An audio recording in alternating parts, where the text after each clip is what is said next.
implementing information marketing savvy go henceforth with those guys.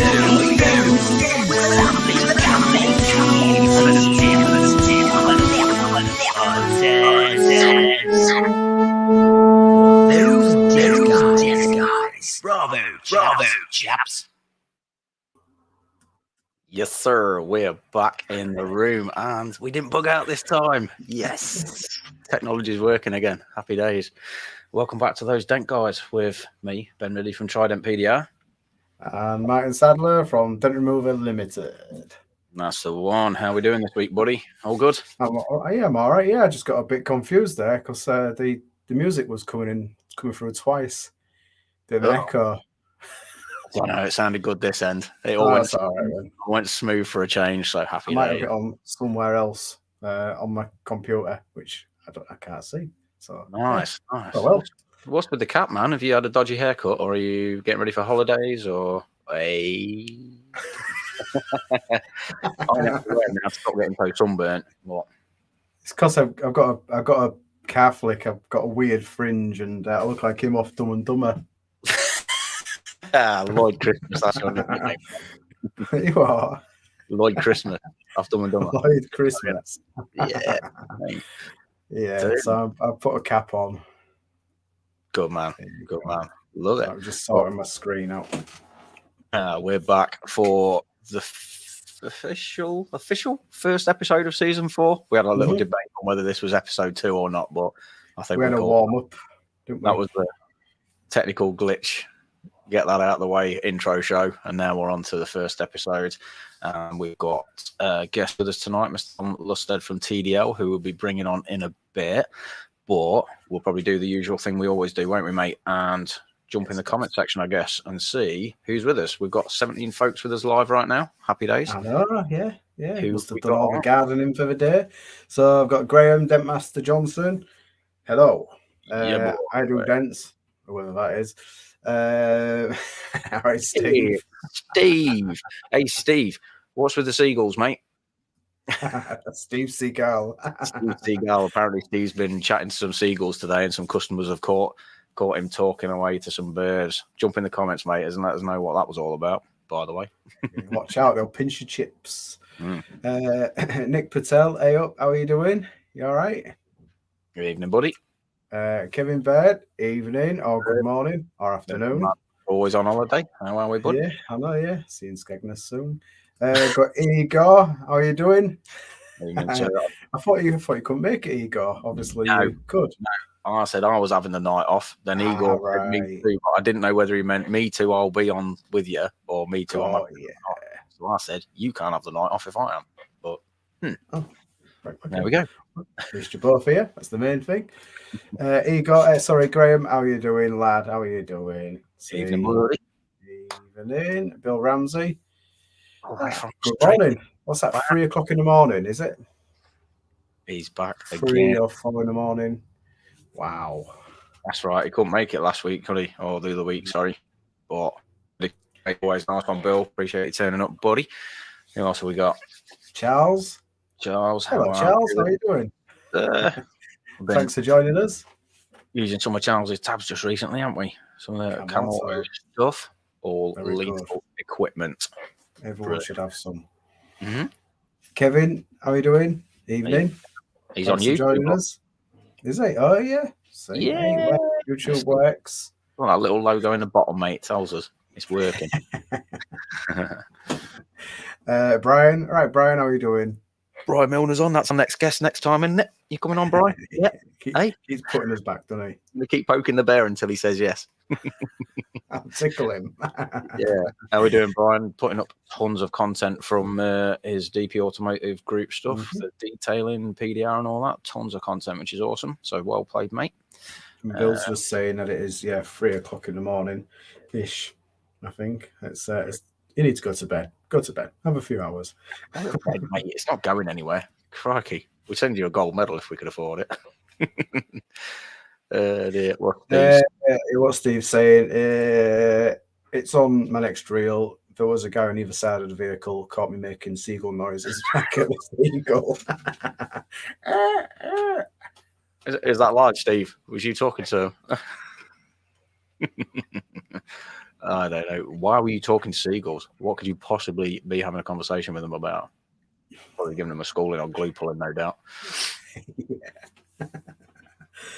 Yeah, Brian's going to come on next time. There you go. He said good lad. There it is in writing. Everyone's screenshot.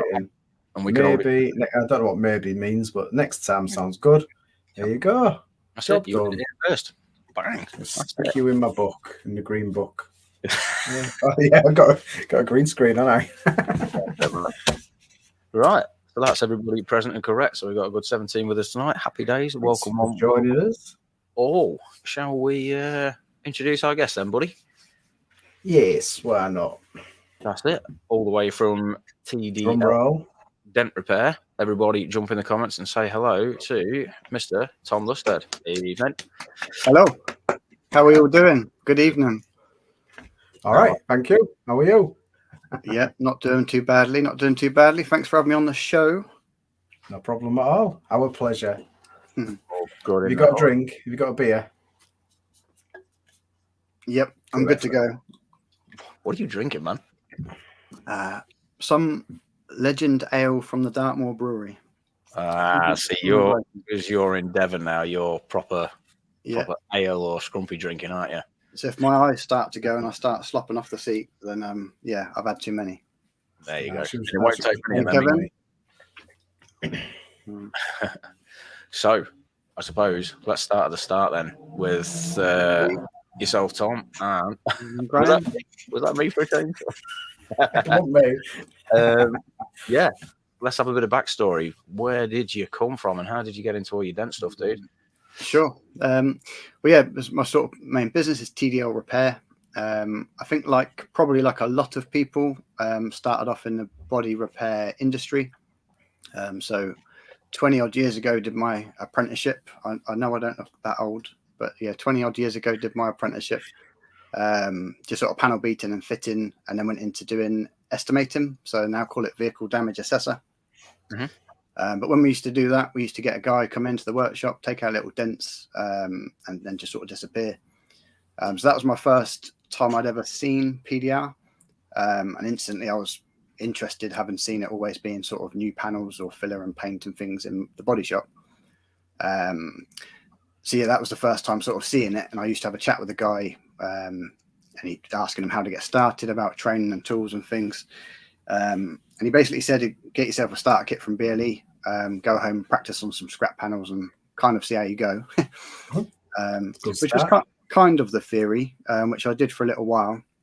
And then with my estimating side of it, I think with his business as well as the PDR appealing to me, I think it was just the business model as well. So I've been in the workshop for 3-4 years.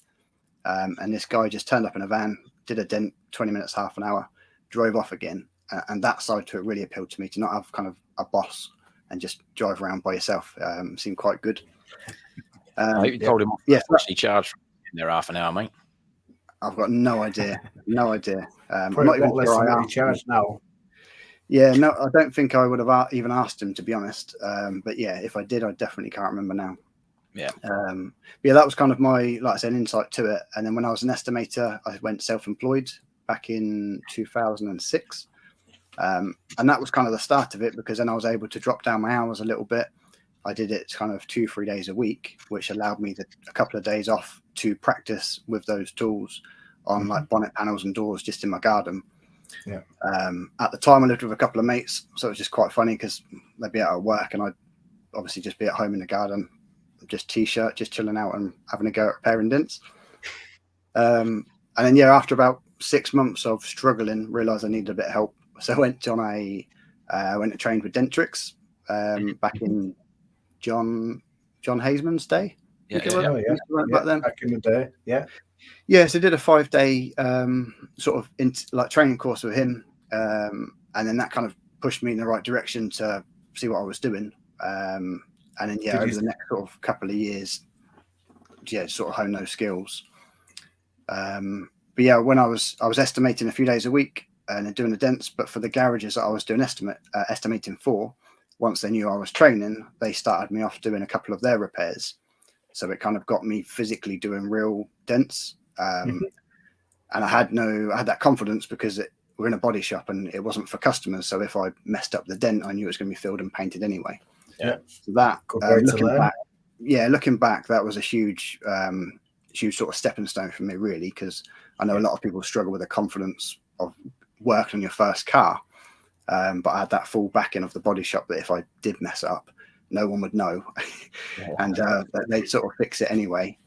Yeah, it's similar to how I did it as well. You know, I started off in a body shop and did that. And if you damaged a car or knackered it or didn't quite get it out, then you could still fill it. So it was a win-win, really.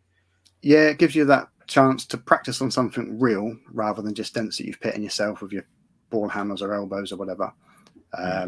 And then obviously you're testing on different panels, different cars, rather than just that one bonnet in my garden and that one door panel. Suddenly you've got a whole array of cars to sort of pick and choose from and learn on. So I did that for probably another couple of years and then went fully into just doing dent repair. And that was kind of the start of TDR repair, really. So did you go straight out on your own from there then? Like straight from the body shop, finished, set up your own company and gone, or? I think actually saying that, I think rather than having a couple of days a week that I was practicing at home, those 2 days a week turned into maybe going out and getting the odd retail job. Yeah. So I had like a basic website set up at the time. And then, I think just sort of 1-2 days a week, I might get the odd job in a day. So then eventually over that 2-3 year period, it then turned in that I could then drop down my estimating days. And then I think maybe in about 3 years, start to finish, oh, nice. I was doing TDL full time. And then I just dropped the estimating on the head and didn't need to do that anymore. Quite a nice transition then, really, rather than just cut the time and go. Yeah, it's a scary thing to just change careers. So I speak to a lot of people, obviously, with that side of things, people that are doing nothing to do with PDR and they want to start. Yeah, it is because you can't just start and suddenly be busy. There's a lot, obviously, the learning curve of doing dents, but also the learning curve of running a business. I mean, even going back to Joe from JMPDR last year, obviously he was sort of in a fleet centre before we did the hail stuff and then went out on his own. So he was already more than competent at doing dents. But then there was still that sort of transition of going from being employed doing dents to being self-employed doing dents, which, it's scary enough as it is, let alone having to still be learning and figuring all that out on the job as you go, But your name and reputation straight away, isn't it? Especially if you're just by yourself. How did you sort of find that as well? Because, I mean, as we all know now, looking back is sort of, you learn so much all the time. Like even now, sort of 12, 13 years in, learning. Like back then, if you've just gone straight out on your own, you've not got anyone to necessarily learn from or whatever. How did you deal with that? Slowly, was it really? It took it was years just figuring it out by myself at that point, like business as well as the PDR side of things. So it was just a gradual, I didn't have anything to compare it to, so I didn't know if I was doing well or not. I didn't know another person that did dents, and because I am a little bit older, it was before Facebook, before Instagram, before that sort of stuff. I know, I'm that old. But you first set up on MySpace. So I did have a MySpace once upon a time. But yeah, even like whilst YouTube did exist, it wasn't in the same sense it is now. So yeah, I was just kind of making it up as I go, figuring out what I wanted to do and just trying to learn about the business on the idea that if I got enough work to keep me going, then I'd then have enough practice to then sort of figure it out. It was years later, probably only sort of 5-6 years ago, to be honest, that I really discovered there was a whole PDR industry and other techs.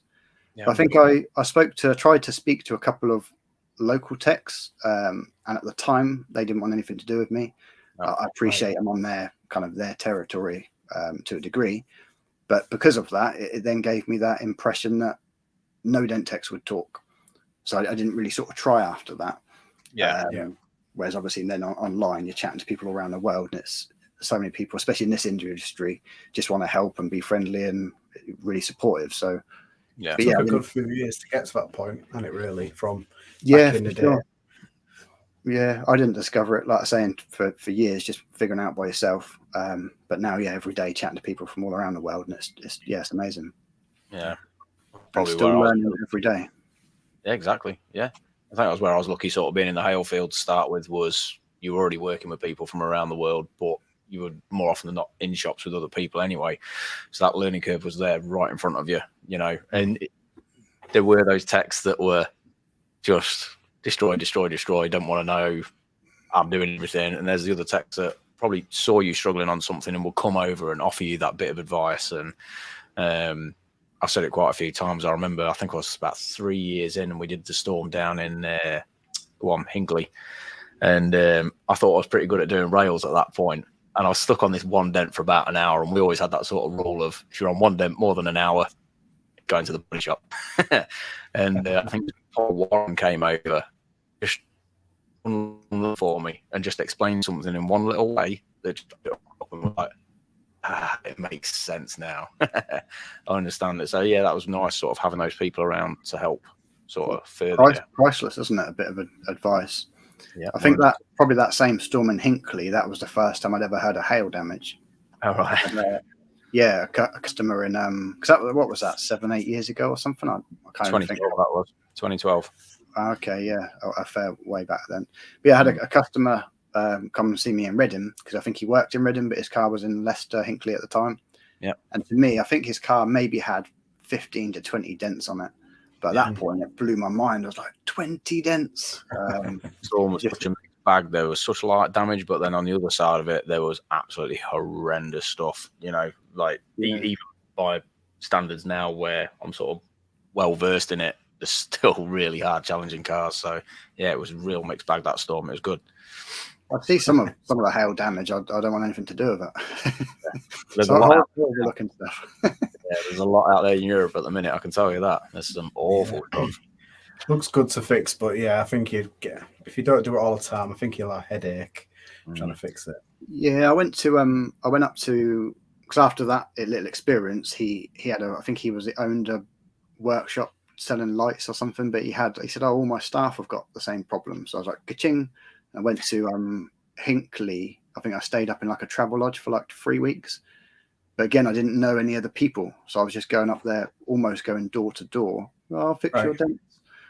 Based on absolute rubbish pricing at the time and no experience at all, really. Yeah. But it gave me so much experience, because suddenly having the difference of doing one dent for half an hour to an hour to suddenly spending like hours just staring at the same panel, particularly roofs and bonnets, because you suddenly your arms are up here tapping away, and my eyes were red raw every day, arms were just knackered. Did you get some work? Did you get some work? Yeah, it was kind of my best 3 weeks ever. In terms of that, but what was I think the big takeaway from that was I met other techs during the time up there, which I didn't go up there knowing anybody, and then I think somebody put out that they were looking for hail techs. I think I spoke to somebody, I think Rob, forget his name, I think he took over Dentrix actually, but I started going and doing a little bit of that, and then that was the first time I saw a technician put tape on the end of the tool, and I was like, oh. But bearing in mind, I've been doing PDR for 5 years before that. Yeah, I was like, tape on the tool. Like, yeah, game changer completely. But by meeting other techs, it was, I suddenly learned. I saw all the tools they had and like sort of blending, and it's like, oh, okay. But that was just eye opening to see other techs and learn so much more. Opens up more doors, doesn't it? It's absolutely invaluable, really. So, in terms of good evening, buddy. How are we doing? In terms of that learning curve and everything, where you were, evening Ryan, how you doing? I keep saying hello to everyone now. I'm getting sidetracked. What are we talking about? Let's have another run through the comments. Obviously, you've got your online training stuff now, Tom. Would you say that the whole sort of meeting the other techs, learning from them, might have sort of sparked you to go, right, okay, here's something, here's how we can help? It did, yeah, to a degree. Probably not so much that particular time up in Hinkley, but it's kind of something that's developed over a few years. So kind of the backstory for LPO. I was trying to think about kind of how it originally started. I mean, it's been going sort of 4 or 5 years now. But I think looking back, it's easy to look back and stuff and figure out that way around. But I think from my very first TDL repair video, from whatever that was, 10, 11 years ago, I had a lot of questions from people saying, how could they start learning this? And I didn't do practical in-person training or anything. So even like places around US and stuff were asking, and it was interesting, but it wasn't on my radar. So I didn't do anything about it. But I think that might have just been the start of something. Yep. And then a few years later, I started listening to Keith and Shane, PDR College podcast. Yep. Yeah. And I think that was a huge original change for me. Yeah, that was a huge change for me. Like I say, discovering the industry, really. I think it was a huge change for most people. You know, anyone that locked on to what those guys were doing, it just hit so many light bulbs, didn't it? Well, I can remember the first episode as well. I think we just laughed all the way through it. I don't know what episode I joined. It definitely wasn't from the beginning, but you had Shane, who was more kind of the technical, or was more focused on the Dent side of it, but Keith was more focused on the business from my sort of interpretation on it. And it was the business, him talking about profits and the business model and that kind of thing that I found interesting, and sort of then made me like the business side of it. And I think because I then subscribed to their sort of membership, their subscription thing. Yep. They had like a forum on there and chat and some training videos. And then I was sort of aware of like YouTube and starting that way. I wanted to create something that could be tutorial videos, like training videos, but with a whole load of structure, as well as having a forum where you can chat to me, chat to other people. So it kind of evolved over a few years. When I first started off, it was just, I thought I'm going to create one training course and then just try and sell that one standalone training course. Right. Which I did. Effort. Yeah, I did. I recorded a very bad video, or like sort of, I think maybe 5 different sort of modules within the video, but effectively it was just one course that I was just going to rinse and repeat and just hopefully keep selling. Yeah. I sold a few, and then started getting questions about kind of what next, like what's the next bit. Yeah. And obviously then you start thinking, what is the next bit, and then how it carrying it on. Yeah, and then it's like, oh, okay, now I could do one with glue pulling, and now I could do one on sort of finishing, like tool selection, blending, and all these different things. And then it just evolved into a membership site with all the training side of it, but being able to do like to speak to people as well. So nice. Yeah, I think that's kind of how it started, and then it's just evolved and changed over the last few years to what it is today. Which I'm really, as it is now in its current form, then what do you have if someone's coming to your course, or what it is you're offering? What's someone getting? It's kind of, I'd say it's aimed more at the complete newbie beginner. So a lot of the questions I had in the beginning were from people in a completely different trade or a business or an industry they didn't like, and they've obviously heard about PDR or liked it, probably similar to me 15 years ago, and just interested in starting. And obviously the big question is, how do you start something like that? So I'd say the main sort of focus on it, or what I sort of created over the years, was what I call the PDR path. But it's the idea of taking someone from A to Z.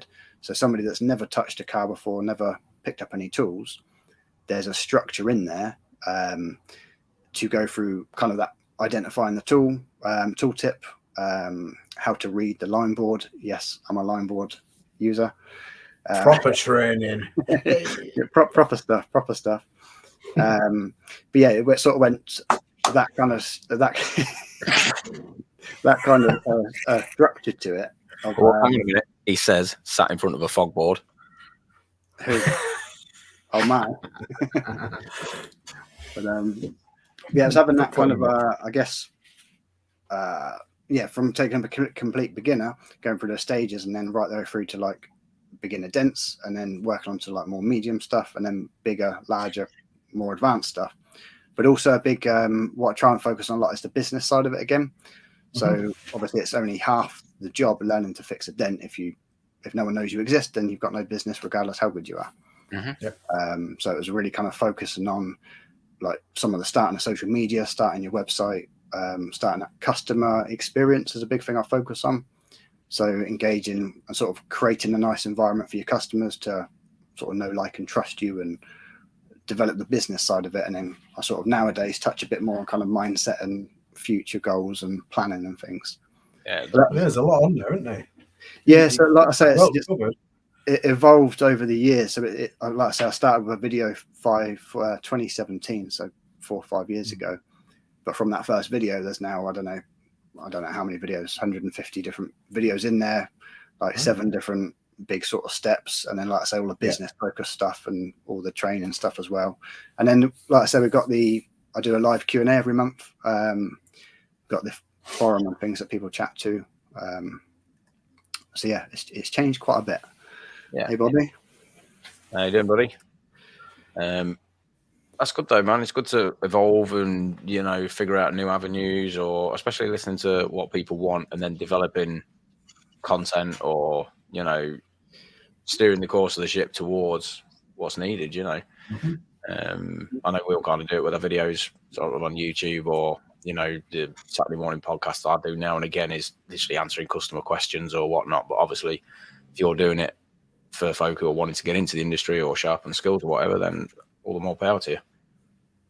Well, yeah, so like you said, when you're doing your hair, when you just get someone come over for 20 minutes and just talk you through something, and then suddenly you're a better technician from it afterwards. They're only like maybe a small part of it, but in the long run, it's a big part of it. Yeah, of course it is. So I've had what's been really nice that I wasn't expecting was the reward I get out of helping people. So I've been just a small part of other people's journeys, but then when I now hear that they're doing their own PDR business or in whatever country they're in, whilst it's just a little journey of it, and I've been a little snippet of it, it's really special for me to think, okay, I you know. And sometimes I think one person said I just helped with confidence, which is obviously key as well. Oh yeah, definitely need confidence. Just someone in your corner giving you some pointers or advice or support. It's massive. And now that's the side of it I really sort of enjoy and sort of focus on more. Which is good because it brings unity together as well, doesn't it? Sorry, Martin, go on. Just grab a ticket and wait my turn.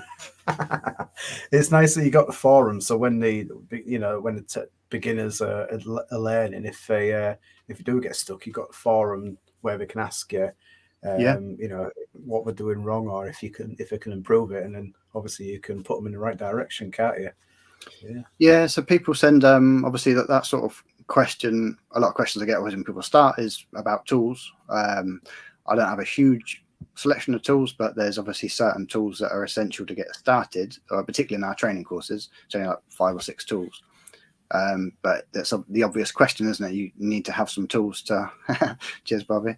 You need to have some tools to start fixing dents. So that's normally the first question. Where do I get my tools from? What tools do I need? And then having to do that. And then what people do, I've got a couple of members that have been with me for a little while, and they're already doing PDR, but they'll send a photo in saying, I've got this dent coming in next week. How would you start it? And it gives me a chance to sort of give my how I would start it, what I'd do. And again, it's just a second opinion, if nothing else. So yes, people sharing before and afters is nice, because then it's well done, that's really good work. And then people just sending dents saying, how do I approach this? What do I do? What do I charge? Kind of thing. It's Do you have your own dent of a week as well on there? There's an idea. I do dent assessment. I do what? A dent assessment. So I have a photo of a dent that I've done, and I put it on asking the general question of how would you start this dent? How do you foresee it going? What tools do you think you'd need? Because it just starts thinking about it. So I do a lot of, rightly or wrongly, I'll do a lot of my estimates off photos. So I'm going out, by the time I'm going out to a job, I'm already sort of thinking, how am I going to start it? What if there's going to be like a soft end, sharp end, and you're thinking, what tools am I likely to be able to get on it if it's on a door or a wing or something? So the idea of that is, not quite dent of the week, but just at the start and getting the ball rolling of thinking about the approach of it. But you heard it, ladies and gentlemen. Tom's about to start dent of the week again, so everybody wants dent of the week. Yay! I would have sent you some, but seeing things that like you guys pit out, I'm like, no, I'll keep my dents to myself.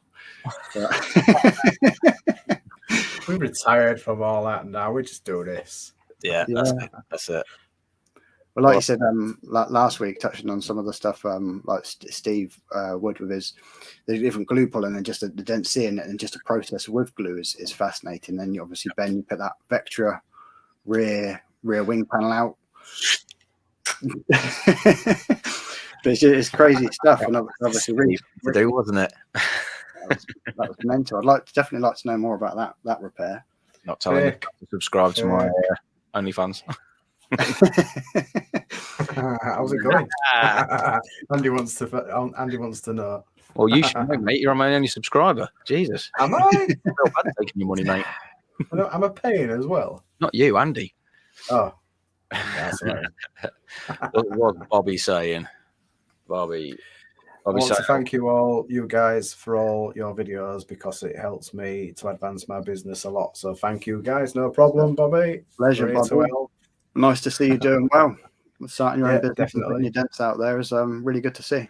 Yeah, that's it. I mean, it does just generally all that video content. I mean, it only takes one person to put one thing up, and then you're like, I remember trying to do something similar to that the other week, and it didn't work. Now I know. Or, like I said a million times before, I'll have a good day at the workshop and think, hey, I've just filmed something. This is going to be a good video. And then you'll see the likes of Martin or Steve or anybody put something bigger up, and you're like, oh, God damn it. But it's almost like it just helps sort of push you and, oh, that can be done. Oh my God. Right. Let's figure that out. And it just helps. It definitely does. I don't do it so much now, but certainly, over the last sort of few years, exactly that. When normally I just say, no, that's a body shop or that's beyond PDR. Yeah. And then when you do see people doing it, it's like, okay, now I need to not only say it's not beyond PDR, but I need to figure out how it is PDR. And then you go out, spend your day on it, and then you learn, regardless whether it comes out nicely or it doesn't. You spend the day on it, you learn, and think, okay, next time I'll do it this way or try this. And it definitely inspires you to take on more and try a bit harder. You need a lot of time for the big stuff, I think. So it just depends if you want to take it on and if it's worth doing. Exactly. Or if you can. There has to be that business side, doesn't there, mate? It has to be a sensible thing. You can do the big stuff every now and again, but you need to earn the money at the end of the day. So that's it. It's pricing it right, isn't it? Because when it comes to, if you're not used to doing big stuff and then suddenly you get a big dent in, obviously unless you're using like the price and matrix and stuff, you're trying to make up prices for it. And then if you think it's going to be a 4-hour repair and it's an 8-hour repair, you're then kicking yourself or annoyed with the repair because you haven't charged enough for it. Whereas obviously you created the price in the first place.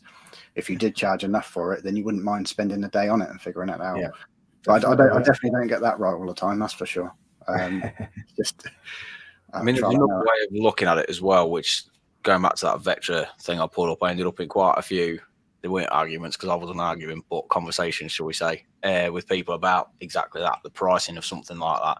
And on some of those bigger jobs that I'll do, maybe I might have priced them a bit cheaper for the customer, but it'll be on the basis that I'm keeping your car a bit longer because I'm going to make a bit of content out of it, and I'm going to do it sort of in my own time. So like that Vectra, I was just putting in an hour or two in an evening after the working week, so it didn't really impact me financially at all. However, what the content from that job has since brought in work after posting it, and it's also now there to sell your business forevermore. Yeah, you can't put a price on that. So never mind the small amount that you might have taken in the short term.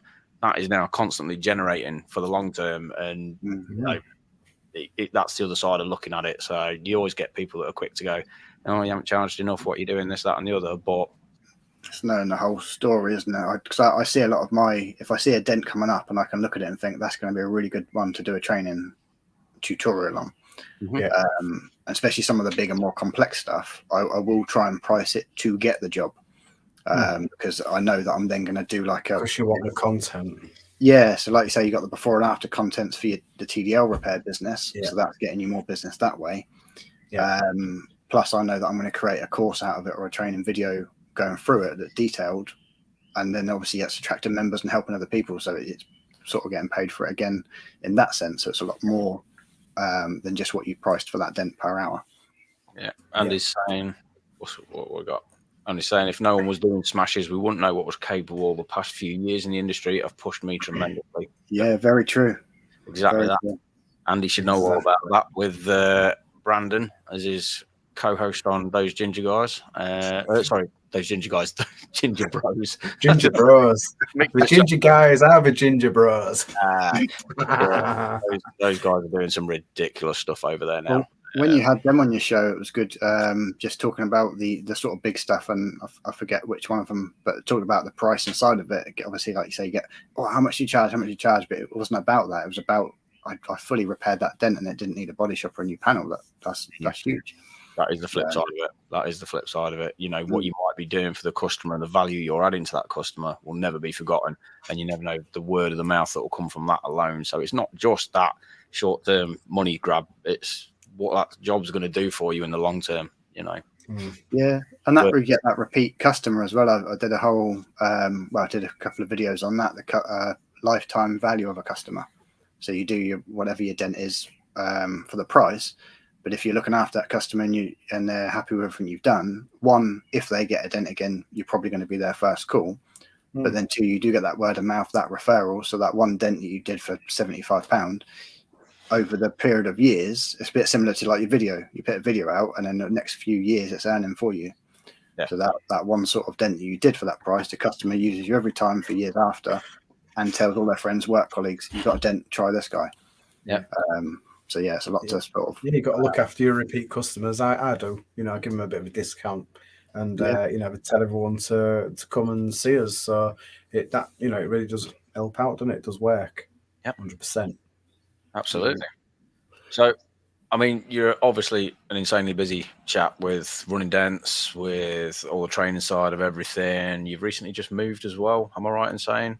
Yes. Yep. I have. I've through lockdown, like for most things, COVID just turned everything upside down. Yep. So I got myself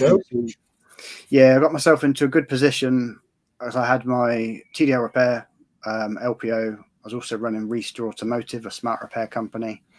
I had sort of everything just, I think January 2020, all three companies just started to make profit. Everything was going really sweet.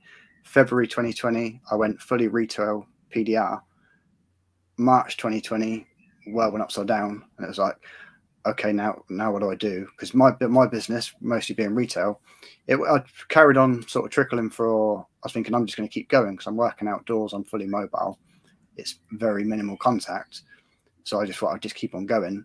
But then after a few months, the phone calls stopped coming in, email inquiries stopped coming in, and it just sort of wakes you up a little bit as to what I took for granted as kind of a good thing. It's suddenly taken away. So then I started looking at other things, and luckily we're in a position, wife and I, to kind of invest in a property Nice. with the idea of trying to renovate it. And as always, massively underestimated what I was doing. So every job you think, oh, that'll just take me a weekend, and then 3 months you're still working on it. So yeah, I've been doing a lot of DIY in the last 12 months. But yeah, so currently down in Devon. I'm still running TDL repair when I'm in Reading, Devon Dent repair when I'm down in Devon, and then LPO kind of in 24/7 to a degree, sort of everything in between. So yeah, definitely busy across the board. And then, like we've spoke about before, you're sort of always trying to get that work-life balance. Sometimes you get it spot on, and you think, "Yep, I got it right, it's sorted," and then something happens that you can't anticipate or plan for, and then it's like, okay, I need to reevaluate and chop it around. Yeah, we've had these conversations only briefly with sort of a lot of guests we've had on, you know, that literally the whole work-life balance thing. So I mean, obviously you've got tons going on in your career, let alone personal life or whatever. How are you dealing with that work-life balance? What are you doing? Not working. I'll try not to. I had when I was chatting to a couple of my friends, and they were sort of joking about me being semi-retired now that I'm down here. But no, I'm still working. I'm still doing stuff. But yeah, it's a constant, it's a daily thing. So I think a few years ago I was very much into mindset stuff. So I was doing a lot of like just focusing on yourself, personal development, and really kind of, I think probably years back I was working 50-60 hour weeks just doing dents and smart repairs, because I did smart repair myself for a long time as well. and it just tired me out, and I got to a point of just all I'm doing is working. Getting up and going. Yeah, so that was part of another big part for me personally with setting up LPO was it's the freedom. I can create my videos whether I'm in Reading, Devon, or Hawaii one day. Hawaii. If you're on holiday, the idea that it's an online business, it's a mobile. It's see, now you need your hula dress, your coconuts. And, I've got it on, and the coconuts too. Don't ask him to stand up. I've seen it before. I got my undercrackers on. I said I had beer and undercrackers. I've got them both. Yeah, I'm thankful. But yeah, is that always sort of trying to get the balance right? So I think right now, because I took on the DIY sort of project or something else, I've sort of gone the other way, and I have to sort of remind myself actually I should be out doing some dents and doing some work. So I mean, it's what I wanted. I've got myself in a position where I'm kind of balancing the home life and sort of doing enough time to, especially with the big part of coming down to Devon is to get out, try and have a go at surfing, get out kayaking, go out walking and hiking and all that sort of good stuff. You're gonna walk the other day, yeah.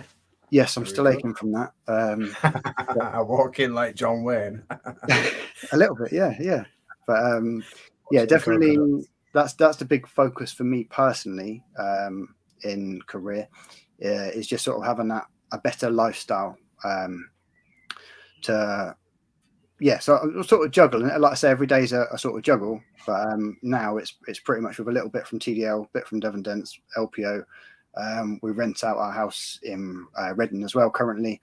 So there's just a few different, and I think that was a big part of COVID as well. When you suddenly have your main income affected, I now sort of try and spread across and have a few different revenue streams. Yeah. You're busy. I don't know how you fit it all in, especially not with the online stuff as well. Bloody hell.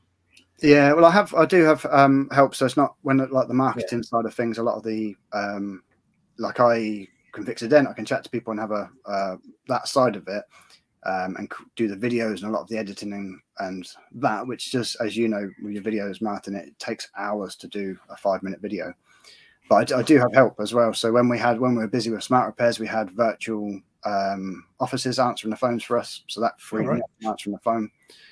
I have my kind of business partner with Restore, and he also does a lot of the website development, marketing for TDL as well as LPO. So whilst I have the forum and I have the training, I have all this PDR path and everything in it, the technical software magic behind the screen, I don't do. It's lost on me. That's a great idea. So yeah, I have. He helps me out massively with that side of it. So learning business is one thing, learning dents is one thing, learning marketing is another thing. But you just can't do it all yourself as a one-man band. A lot of that as well. We all forget how many hats we've got to wear within our own respective businesses and stuff. And there comes a point where you can only do so much effectively. You know, I've definitely learned that over the past year or so. And there comes a point where you just got to go, right, let's start either employing or outsourcing this stuff we either don't want to do or can't do very well or have no idea about, so that we can focus on the stuff we do want to do well. And that's probably where you then, and it's hard as well because you'll think in these times, I can't afford to do that, I can't afford to do that. But the reality is, if you start spending that little bit to get rid of those jobs off your plate, as long as they've been done right, you can focus on the important stuff, which is probably fixing the dents or whatever, or the market. The best way to grow. It's the only way you can grow, because there's a limit to what you can do by yourself, as you said. So, but yeah, it doesn't seem logical to think, because then you've got to train someone how to do something. It takes you longer. Yeah. But once they're taking those bits off your plate, you're so much quicker and more efficient at what you should be doing or could be doing, and then working on the business rather than in it. And it's just a complete, different mindset to focus on your business, really. Did you find it easy to outsource it to people? No, and I don't do much. So Restore, I had one employee in a van that was going around doing smart repairs. We had virtual people answering the phones, just the phones, and then they'd forward the inquiries through. So I stood on all the estimating side of it. And that, whilst we had the company for about 7 years, it's currently in the process of shutting it down. COVID sort of messed things up, and it didn't really survive that. Another huge lesson learned and all of that lot. But it massively helped. For the first, I think we had it running it for 7 years or so, and for the first 5 years, it was just me running around like an idiot trying to do everything. And the last couple of years, it started to make sense. I had accountants, people answering the phones, had some more kind of automation with like the marketing side of things, so like auto responses. My technician was doing the smart repairs, so it just started to, like I say, in January 2020, everything made sense, and I was like, okay, it's actually working. And then it all went upside down. But it was difficult. I listened to a lot of personal development stuff, other podcasts, and I listened to a lot of business stuff.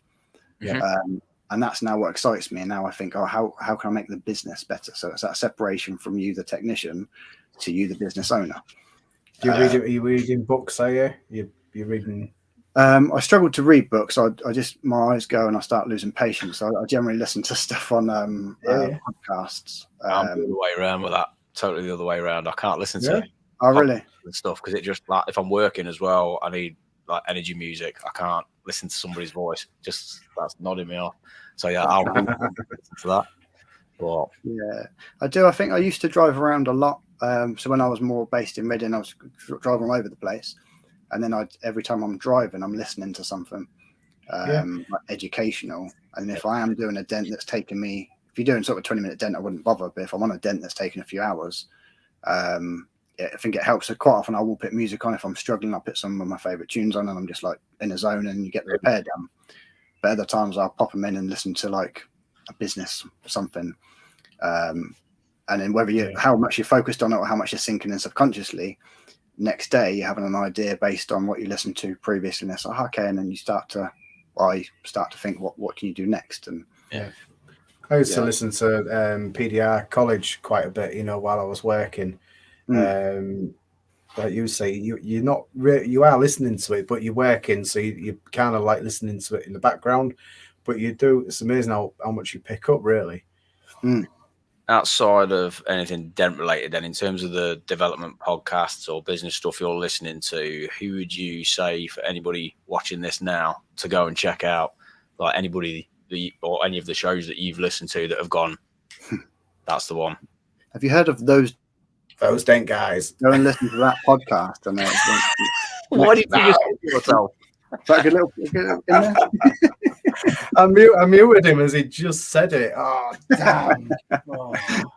Comedy's ruined with me. But yeah, I mean, I haven't listened to PDR College recently, if I'm honest. So I don't know if that's still going. But that was huge for me. And even if it's I don't know how regularly they do it now, but going back to all the like episodes from like years, there's so much in there for you could spend hours, years listening to it all and learning. So that probably made the biggest difference in my PDR sort of business. These days I listen to a chap called James Wedmore, which is more sort of entrepreneurial type stuff. I think his trying to think what his podcast is called. Mind Your Business, I think. But he's a little bit sort of holistic and very much into like the business side of things. And that is probably what I've listened to for the last couple of years that has helped me a lot with LPO. And again, a lot that's sort of your mindset and your own personal health rather than just specifically on business. But there are a few different ones like that. I'm drawing a blank on another one. After maybe after the show or something, is jump into the comment section and post a couple of links or something for anyone that wants to maybe expand their horizons a little bit and check out, some business stuff or, like you say, entrepreneurial stuff or even sort of self-development, which is such an important thing to be investing in as well. Investing in yourself as a human being, let alone there's nothing better to invest in, is there really? That all that knowledge is power type cliche, if you like, but it really is. Whether we said a few weeks about you don't know what you don't know, but it is so true because you just learned so much that it would never even occur to me had I have not listened to it or been. I think the difference is sort of being open-minded and being teachable. So as soon as you start thinking you know everything or you figured it out, it's sort of downhill from there, I think. Every day is a learning day, 100%. Yeah, and with our industry, obviously, new cars are coming out, new tools are coming out, new methods are coming out.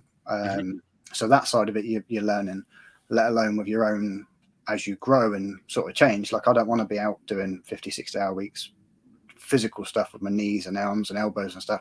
It's not something when you think, what will I do for the next 20, 30 years? Yeah. All being well, you make it that long. I don't want to do that full time. So it's just sort of, having to think about what I do want to do, and then actually making plans and writing it down and thinking, well, how can I, you got a plan, but then you start doing a step-by-step process of how to get, you got a goal, sorry, and a step-by-step process and a plan to get to the goal. And you've got to start setting dates, this, that, and the other. You can't just have this idea and let it swim around. That's the theory anyway. It doesn't always go like that. The theory makes sense to me anyway. A lot of days. At least if you write it down, you've got something to go at. Yeah, at least you've got a mark, haven't you? You're not just sort of flapping in the breeze, so to speak, Yeah.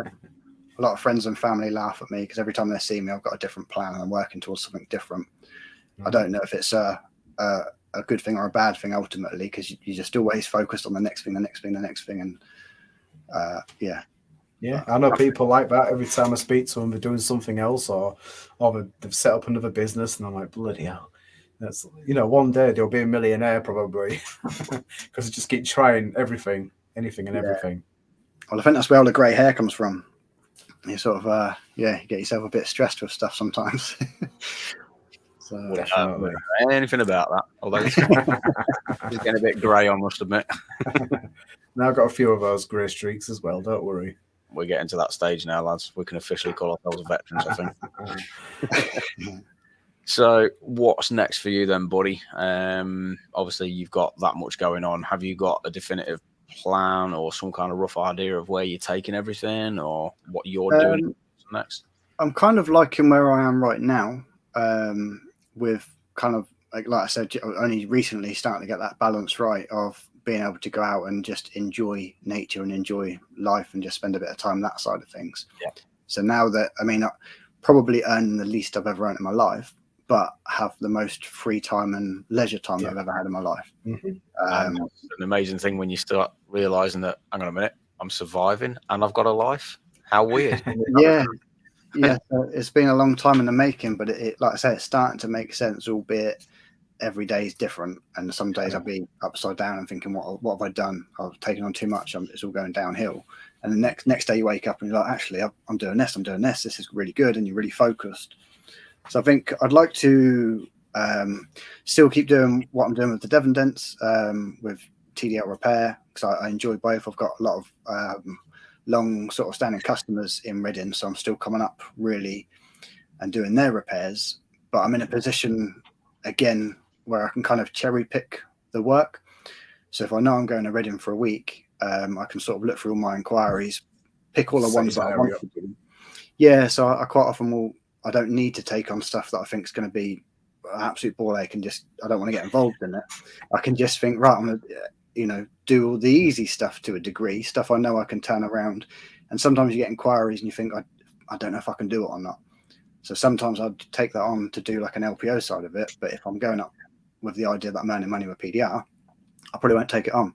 I just do all the sort of easier, smaller stuff that I know I can whip through. Yep. Get that in the bank. Yep.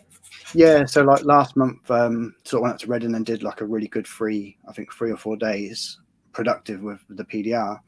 And then whilst I was up there, I had a couple of calls from some traders and things down in Devon. So when I came back, I then had another couple of days tagging that on. Nice. And then that was really nice. And then I've not really done much in terms of repairs in the last, or sort of this week. And it's just, so that side of it's good. But I think with LPO, I'd like to see that expand and evolve and continue to grow. So it's still, I think it's still relatively small. It is a small, there's only a few members. It's a small kind of community, if you like.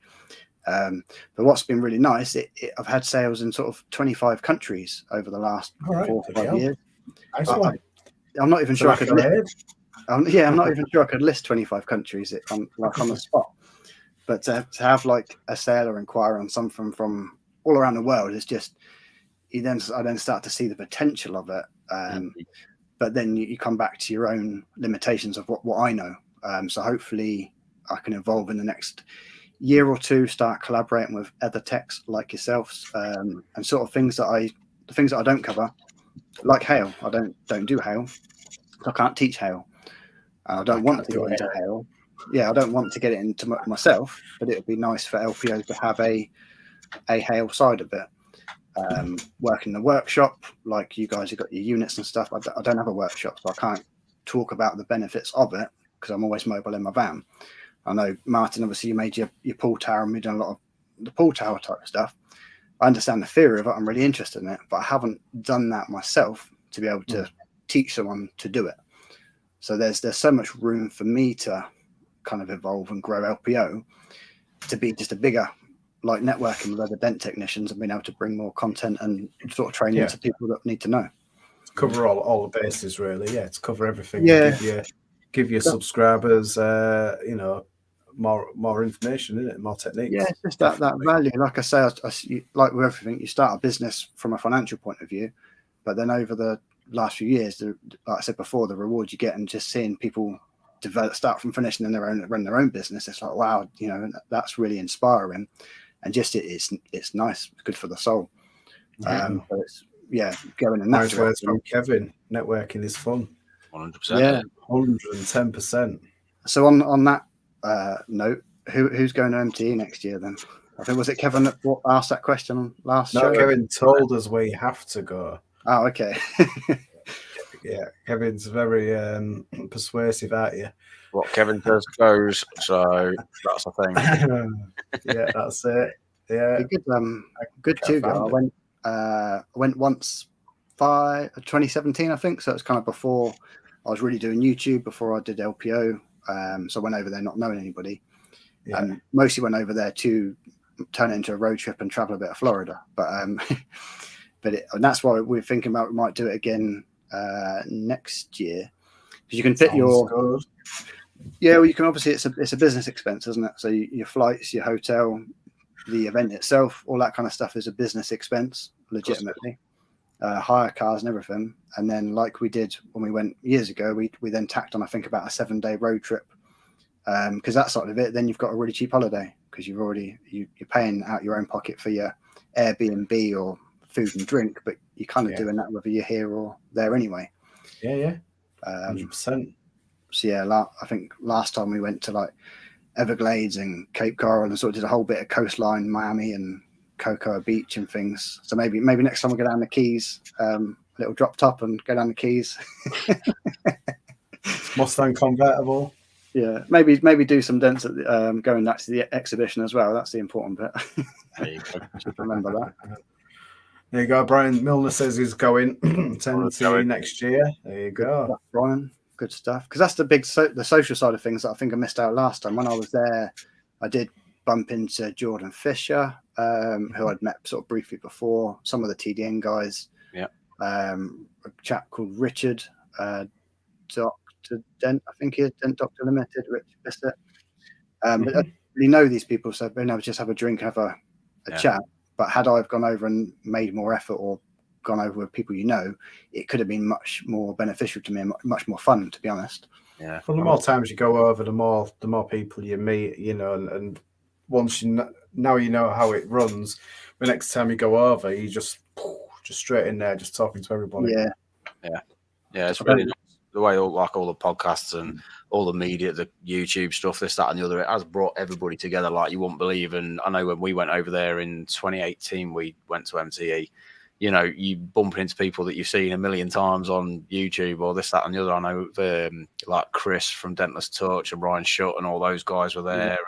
And just, you just bump into them in the bar or whatever. You're not even at the show anymore. And just a load of beers. And all of a sudden you just, it's such a great getaway outside of the Dent stuff, let alone, it's almost like that's the common ground you all start from. But other than that, happy days. Don't forget, we've got the IASRA in Japan as well in December.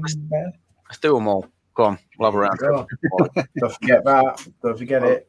There's that life balance you want. Just there you go. Japan. Just think. We won't have a life after that because the bank balance will be gone. Very true. Very true. We'll start a Kickstarter, mate. How's that? A GoFundMe. Send those Dent guys for the Dent shows. You'll be able to afford it with your OnlyFans page, won't you? Well, not if Andy's the only subscriber, no. But he does play a lot, though. Dear.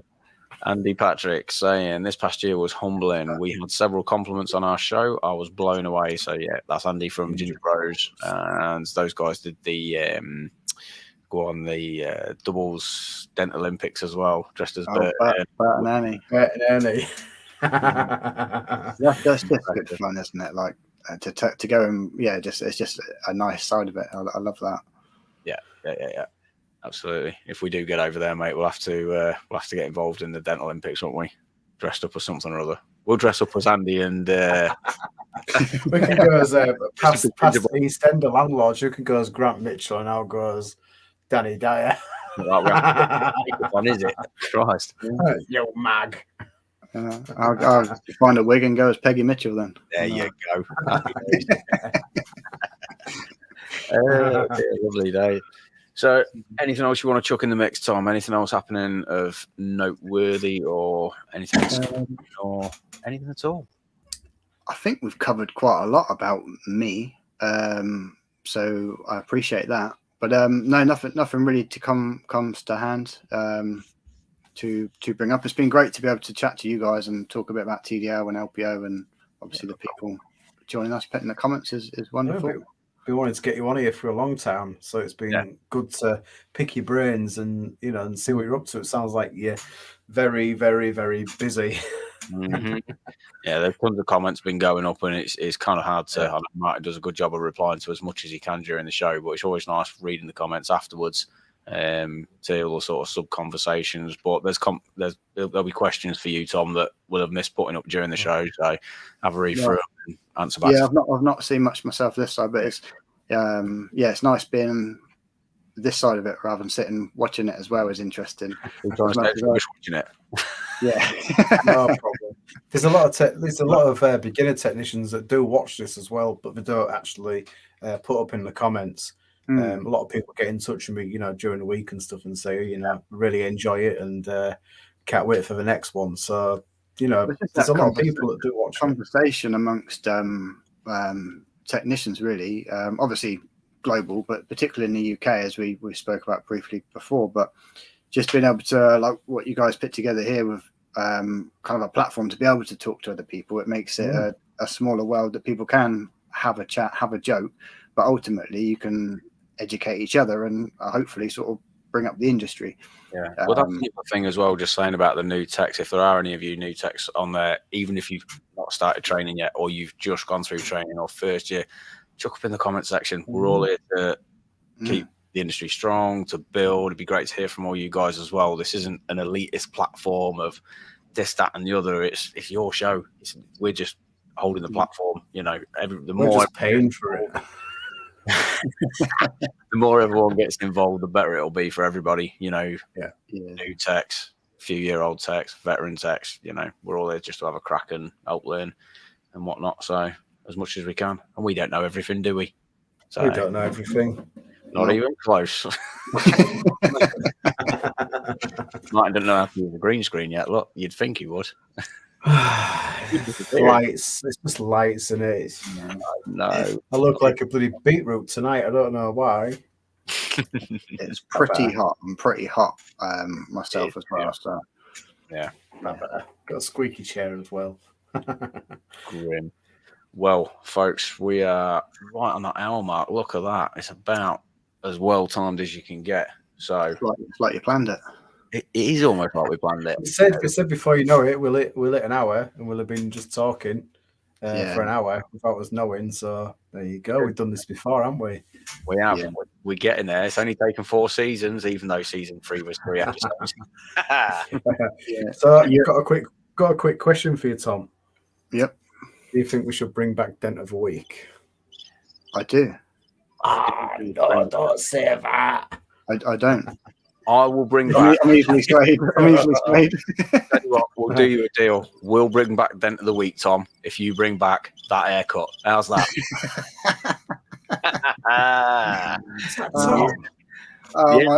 My lashes. Good luck. Almost thought he got away with it. Was that fancy dress trying to look like Chesney Hawks, or was that an actual? Was that a thing? That was the. originally that was Angelina Jolie in that thing. The film Gone in 60 Seconds, which I'm sure you've seen. Is that photoshopped? Put it back on. Are you telling me that's not real? No. It is, isn't it? Oh, God damn it. If only. You're just jealous, Ben, of that long hair. Was you at high school or something? No. It's a good old Photoshop from my friend and business partner helping me with that side of it. But yeah, that was I had the it was funny playing around with that photo, to be honest. Originally it was trying to blend the face with Nicolas Cage, and then I thought it'd be really funny if I can put the face on Angelina Jolie instead. And then that was a thumbnail for one of the YouTube videos. And the concept again was about a bit of education. You can stop putting it up now. You haunt people. It's people won't be able to sleep. Well done for ruining Angelina Jolie for everybody, Tom.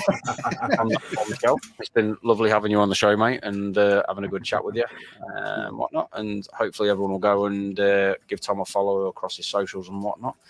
Other than that, if you're a beginner technician or wanting to get into PDR, learn online with www.learnpdronline.com. Check it out. Well done. Thank you very much, gentlemen. You're more than welcome. Dude, where can everyone find us?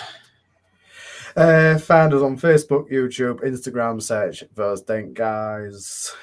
Don't worry about the digitals because I've got a funny feeling we've dropped off them. So don't worry about your Spotify's and all that kind of streaming. This is where so you can see it. And you can find us on streaming services, Spotify, Lipsim, iHeartRadio, and what's the other one? Doesn't matter, mate, because we're not on them anymore, really. So it took me 2 years to figure that one out. I know. Well, there you go. Can I do it via email as well? Yeah, go on then. Do you want me to put it up for you? Yeah. Just recap me. Technical. There you go. And if you ever want to email us about anything Dent related, not that anybody does, but you can do, those Dent guys with a Z at gmail.com. Then you can, if you want to come on the show, just email us or just ping us. Absolutely that. Anybody wants any show ideas or to come on the show or anything, like Martin says, drop us a line or any kind of content you want to see, give us a shout because we'll run out of ideas one day. Dent related. Yeah, keep it Dent related for sure. Yeah. I think that's about it though, isn't it, mate? That's another Thursday in the bag. We've got another show to figure out in a couple of weeks' time, so we'll see you back then. Other than that, I've been Ben Reddy from Trident PDR. I've been Martin Saddle Socks from Dent Removal Limited and Tom Lester from TDR Repair and also Learn PDR Online. Hey! We'll see you all in a couple of weeks for another episode of Those Dent Guys. Thank you very much. Folks.